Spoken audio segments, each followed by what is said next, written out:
자, 이번 시간에는 환경보건 2절 환경이 건강에 미치는 영향에 대해서 공부해 보도록 하겠습니다. 첫 번째, 기후와 건강. 자, climate, 기후라고 하는 것은 어떤 장소에서 매년 반복되는 대기 현상에 종합된 평균 상태예요. 그러니까 어떤 장소죠.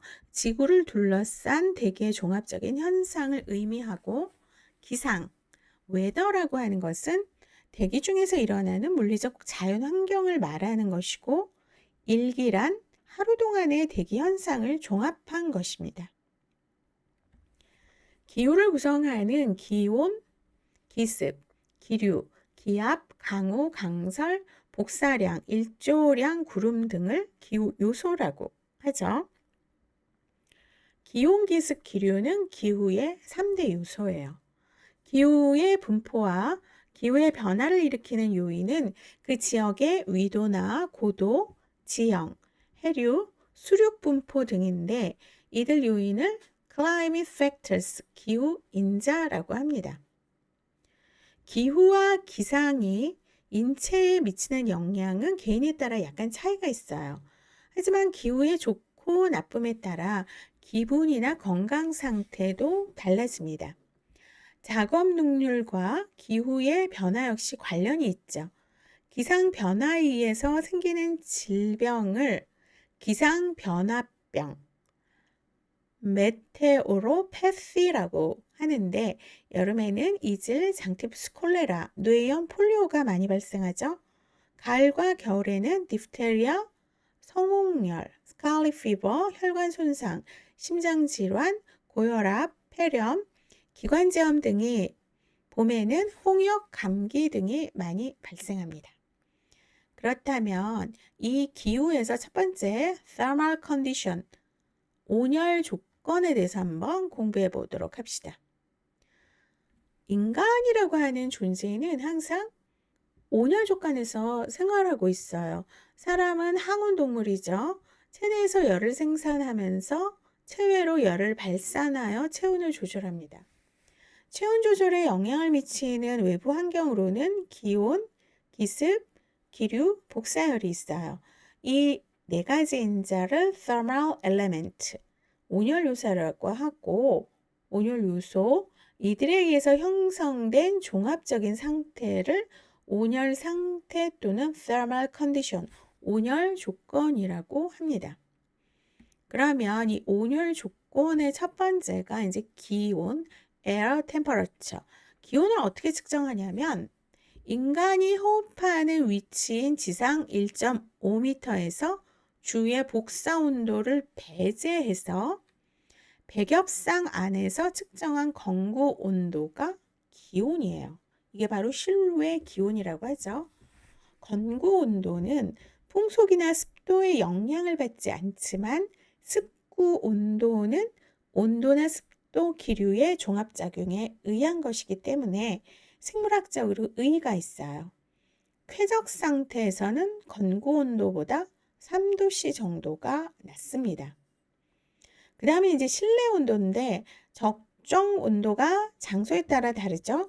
일반적으로 거실에 알맞은 온도가 18 플러스 마이너스 2도, 침실은 15 플러스 마이너스 1도, 병실은 21 플러스 마이너스 2도예요. 근데 좀 춥죠.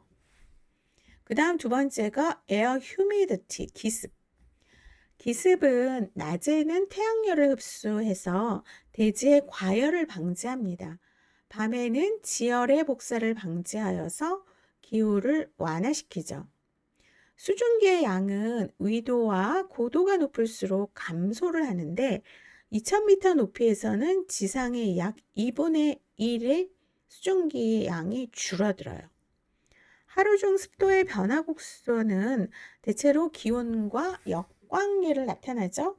정오에는 기온이 높아 증발이 왕성하기 때문에 습도가 가장 적고, 밤과 이른 아침에 습도가 가장 최대입니다. 대체로 습도가 높을 때는 더우면 더 덥게, 추우면 더 춥게 느끼게 됩니다. 자, 이 습도에서 보면은 기습에서 첫 번째가 습도예요. absolute humidity하고 relative humidity가 있는데 absolute humidity, 절대 습도는 공기 중의 수증기량을 중량으로 또는 수증기 압으로 표시한 거예요. gram per 세제곱미터, 미리미리 Hg 또는 밀리바. 현재 공기 1 세제곱미터 중에 함유한 수증기량을 말하는 것이 absolute humidity. 그러면 relative humidity라고 하는 것은 현재 공기 1 세제곱미터가 포화 상태에서 함유할 수 있는 수증기량과 현재 그 중에 함유하고 있는 수증기량의 비를 퍼센테이지로 표시한 거죠. 인체의 쾌적한 습도는 40에서 70%의 범위예요. 15도씨에서는 70에서 80%, 18에서 20도씨에서는 60에서 70%, 24도 이상에서는 40에서 60%가 적절합니다. 실내 습도가 너무 건조하면 호흡기계 질병이 발생하고 너무 습하면 피부 질환이 발생하기 쉬워요. 그래서 건조한 시기나 겨울철 실내에서는 인공적인 가습이 필요하고 우기에는 습기를 제거하는 것이 필요합니다. 그 다음 air movement, 기류, 바람이라고도 하죠.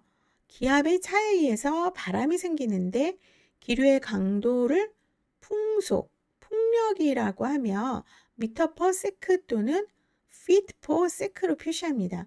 쾌적한 기류는 실내에서 0.2에서 0.3 미터 퍼 세크, 실외에서는 1.0 미터 퍼 세크 정도이고 0.5 미터 퍼 세크 이하의 기류는 우리가 느끼지 못하는데 이를 불감기류라고 하죠. 이 불감기류는 실내나 의복 안에 항상 존재하며 인체의 신진대사를 촉진시킵니다.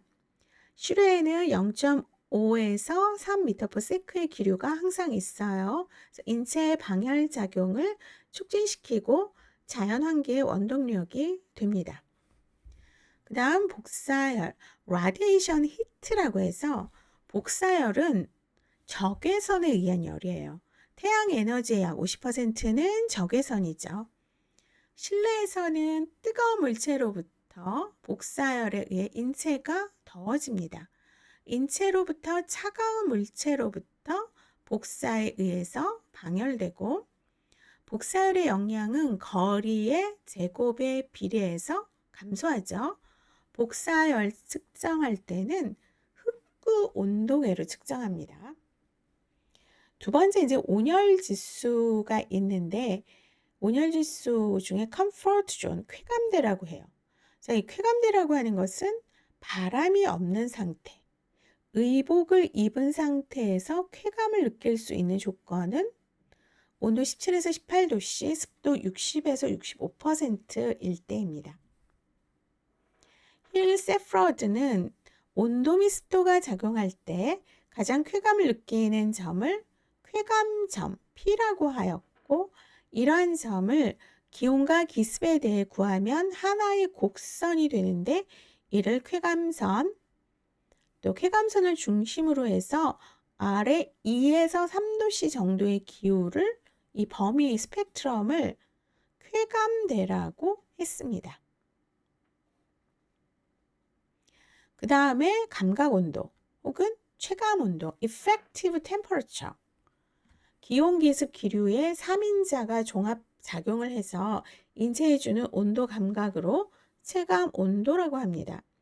감각 온도는 포화 습도, 습도가 100%, 정지 공기, 기류가 0m/s, 무풍이라고 하죠. 이러한 상태에서 동일한 온감을 주는 기온, 섭씨가 아니라 화씨예요. 파렌히트를 말합니다.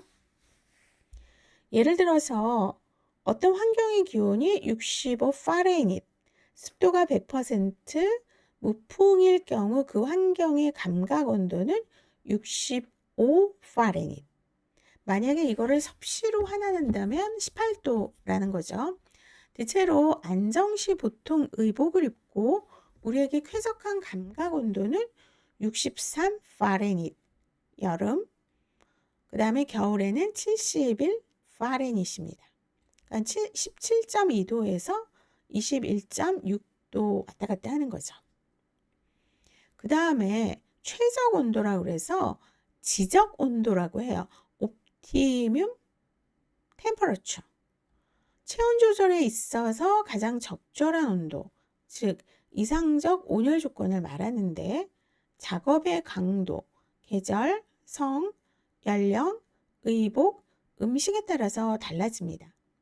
감각적으로 가장 쾌적하게 느끼는 온도를 주관적 최적 온도, 생산 능률을 가장 많이 올릴 수 있는 온도를 생산적인 최적 온도, 또 최소의 에너지 소모로 최대의 생리적 기능을 발휘할 수 있는 온도를 생리적 최적 온도라고도 하고요. 이 생리적 최적 온도를 기능적 지적 온도라고도 합니다. 그 다음에 카타 냉각력이라고 해서 카타 쿨링 파워라고 하는데 기온 기습이 낮고 기류가 클 때는 인체의 체열 방산량이 증가하죠. 이때 열을 빼앗는 힘을 그 공기의 냉각열이라고 합니다. 자, 힐이라고 하는 학자는 인간이 더위와 추위를 느끼는 것은 체열 방산량에 의해서 결정된다는 가정하에 인체를 모델로 해서 알코올 온도계가 37.8도씨에서 35도씨까지 하강하는 시간을 측정해서 방산 열량을 단위 시간에 단위 면적에서 손실되는 열량 칼로리 퍼 제곱센티미터 퍼 세크 이렇게 냉각력을 표시했어요. 그래서 냉각력을 측정하기 위해서는 자, 온도계를 어떤 온도계를 사용하냐면 카타 온도계를 사용을 합니다. 불감기류와 같은 미풍을 정확히 측정할 수 있기 때문에 최근에는 기류 측정에 미풍계로도 사용을 합니다. 디스컴포트 인덱스라고 해서 DI라고 하는데 불쾌지수라고 하죠. 기온과 기습의 영향에 의해서 인체가 느끼는 불쾌감을 표시한 것. 기류와 복사열 등 실외 조건을 전혀 고려하지 않았기 때문에 실외의 불쾌지수를 산출할 때에는 맞지 않습니다. DI는 건고온도 섭씨 플러스 습고온도 섭씨 곱하기 0.72 플러스 40.6. 근데 이게 만약 파렌히트로 할 경우에는 곱하기 0.4 플러스 15예요. 그래서 요거를 잘 외워두셔야 됩니다. 자, 불쾌지수와 불쾌감의 관계. DI가 70 이상이면 약 10%의 사람들이 불쾌함을 느껴요. 근데 75다 하면 50%의 사람들이 불쾌함을 느끼죠. 이 오 차이가 굉장히 크죠. 오 차이가 50% 차이를 내죠. 80 이상이면 거의 모든 사람들이 불쾌합니다. 85면 모든 사람들이 견딜 수 없을 정도의 불쾌한 상태를 일으키죠. 자, 그래서 이러한 기후변화의 원인을 보면 기후변화 같은 경우에는 자연적인 요인과 또 인위적인 요인에 의해서 점차 변화가 되고 있는데 전 지구의 기후 또는 지역적 기후의 시간에 따른 변화가 기후 변화예요. 일반적으로 10년에서부터 수백만 년의 기간 동안 대기의 평균적인 상태 변화를 의미합니다. 자, 지구가 생긴 이래로 기후는 계속해서 어떻게 되고 있죠? 변화되고 있어요. 근데 그 요인을 살펴보니까 첫 번째, 두 번째 크게 나누고 있죠. 자, 자연적 요인. 내적 요인으로는 대기가 다른 기후 시스템과 상호작용하는 것으로 요소들은 대기, 해양, 바다 얼음, 육지, 또 이들의 특징, 눈 덮인 정도, 육지 얼음, 물, 수지 등이 있고 외적 요인으로 화산 분화에 의한 성층권의 에어로졸 증가, 태양 활동의 변화, 태양과 지구의 천문학적인 상대위치 관계 등이 있습니다. 대기 상층에서 태양 복사와 지구 복사를 합한 순 복사량의 이러한 복사량은 기후 시스템에 큰 영향을 주고, 또한 화산 폭발 때 분출되는 화산재나 미세먼지 등이 오랫동안 대기 중에 떠 있으면 태양 복사를 차단하게 되어서 기온이 낮아집니다. 인위적인 요인에는 강화된 온실 효과, 또 에어로졸의 효과, 토지 피복의 변화, 산림 파괴가 여기에 영향을 미치는데, 대기 중 온실가스, 그린하우스 가스라고 하죠. 산업화 이후에 현저하게 증가되었어요. 그래서 화석 연료, 예를 들면 석탄, 석유, 가스 등의 에너지원이 화석 연료예요.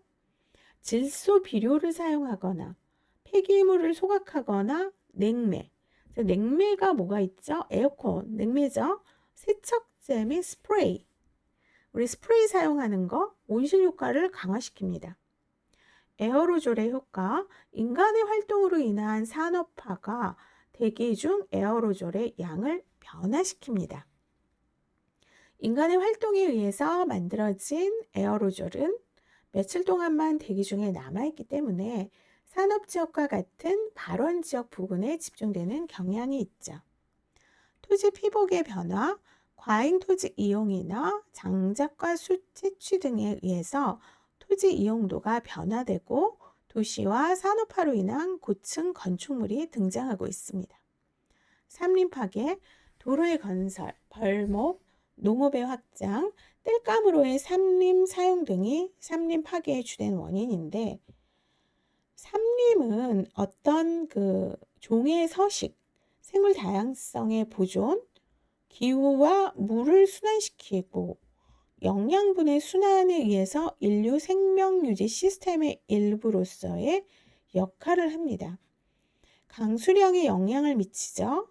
산림의 성장이나 농업에 부정적인 영향을 미칩니다. 대규모의 산림 제거는 불이나 분해에 의해서 대기 중으로 이산화탄소를 배출하는데 온실 효과에 영향을 미쳐 지구 온난화를 더욱 강화시킵니다. 자, 이번 강의는 여기서 마치도록 하겠습니다.